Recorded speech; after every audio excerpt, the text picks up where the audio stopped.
तरह से कब्जा अगर किसी का है तो वो अमेरिका का है। यानी अगर इराक के एयर स्पेस से हमला हुआ है तो बहुत सीधी सी बात है कि अमेरिका भी इस हमले में शामिल है। बिना अमेरिका को शामिल किए यह हमला हो नहीं सकता था। अब आप देखिए, ट्रंप साहब आए सत्ता में और ट्रंप साहब ने जो सबसे बड़ी बात की वो की कि हम जंग रुकवा देंगे। लेकिन अभी जो हालात हैं, ऐसा लगता है कि दुनिया तीसरे वर्ल्ड वार की तरफ, तीसरी आलमी जंग की तरफ हौले हौले नहीं, अब बहुत तेजी के साथ बढ़ रही है। रशिया और यूक्रेन में वार चल रहा है, वहां भी क्या खेल हुआ। रशिया के साथ बातचीत का पूरा चल रहा था तमाशा, और अभी ये बातचीत चल ही रही थी कि उसी बीच में यूक्रेन ने सबसे बड़ा अटैक किया रशिया के ऊपर। यहां ईरान और अमेरिका की बातचीत चल रही थी। कल तक ट्रंप साहब कह रहे थे कि हम हर तरह से बातचीत करना चाहते हैं, हम बातचीत के बहुत करीब हैं, फला हैं, ढिमका हैं, और आज ईरान के ऊपर हमला करवा दिया। और उसके बाद आप देखिए, ईरान को जो ये लड़ाई लड़नी है ना, मैं यहां बैठकर बहुत बड़ी बड़ी बातें नहीं कर सकता। ईरान को जो ये लड़ाई लड़नी है वो सिर्फ और सिर्फ इजराइल से नहीं लड़नी है, इस बात को आप याद रखिएगा। ईरान को इजराइल से भी लड़ाई लड़नी है, अमेरिका भी उसमें शामिल है।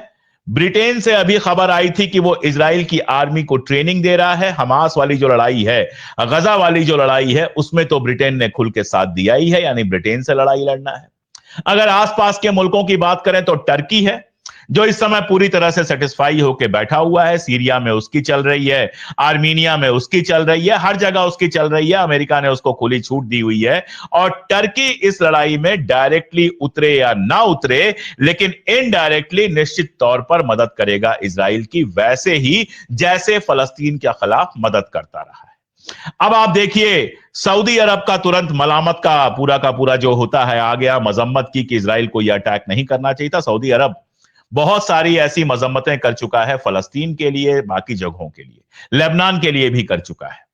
उसके अलावा भी कुछ मुल्कों का आया है सामने कि ऐसा नहीं होना चाहिए और इजराइल की मजम्मत हो रही है। मैं खाड़ी के मुल्कों की बात कर रहा हूं, मैं बात कर रहा हूं जो अरब वर्ल्ड है उसके भीतर की। लेकिन जब ईरान ने आज अपने ड्रोन छोड़े हैं, उसके बाद 700-800 ड्रोन छोड़ने की खबर है कि ईरान ने 700 या 800 ड्रोन इजराइल के ऊपर छोड़े हैं, तो उन ड्रोनों को रोकने की कोशिश में सारे शामिल हैं।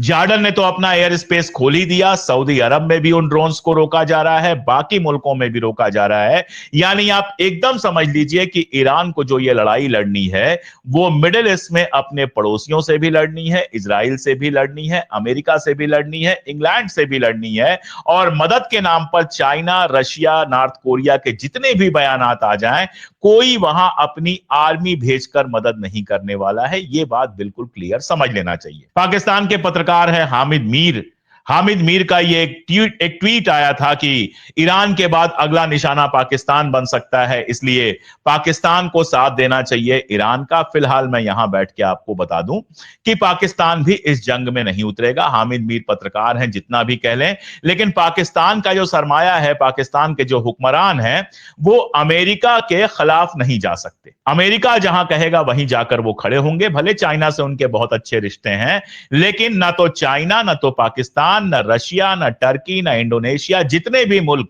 ईरान को सपोर्ट करते रहे हैं, उनमें से कोई जाकर वहां लड़ने वाला नहीं है। हद से हद हथियार दे सकते हैं, हद से हद पैसा दे सकते हैं, बाकी सारी चीजें कर सकते हैं। तो अब सामने हालात कैसे हैं? हालात जो हैं वो बहुत अच्छे नहीं हैं, इस बात को समझना चाहिए। ईरान ने बड़ी गलती की है भरोसा करके। ईरान लगातार बातें बड़ी बड़ी करता रहा। हुसैन सलामी साहब का अभी कल या परसों ही बयान आया था कि इजराइल ने अगर अटैक किया तो हम इजराइल को मिट्टी में मिला देंगे, और बयान अच्छी बात है, लेकिन आप उनकी तैयारी देखिए कि वो अपने फ्लैट में सो रहे थे। वो जिस जगह पे सो रहे थे वो बिल्कुल भी सेफ जगह नहीं थी, और इजराइल ने निशाना बनाकर सबसे पहले उन्हीं को मार। आयतुल्लाह खामनेई साहब का काफी लंबा बयान आया है, कई सारे ट्वीट आए हैं, वीडियो भी आया है। इरना जो ईरान की ऑफिशियल न्यूज एजेंसी है, उस पर भी उनका बयान है, जिस पर उन्होंने वही कहा है कोई भी जो उस समय कहता। उन्होंने कहा है कि इजराइल ने यह बहुत बड़ी गलती की है और इसके बाद इजराइल का वजूद हम खत्म कर देंगे। सुनने में यह बयान अच्छा लगता है, और मैं ये भी नहीं कह रहा कि ईरान कोई बड़ा कमजोर मुल्क है, इस बात को याद रखिए। ईरान अभी तक इजराइल का जिनसे मुकाबला हुआ है उनमें सबसे ज्यादा मजबूत मुल्क है।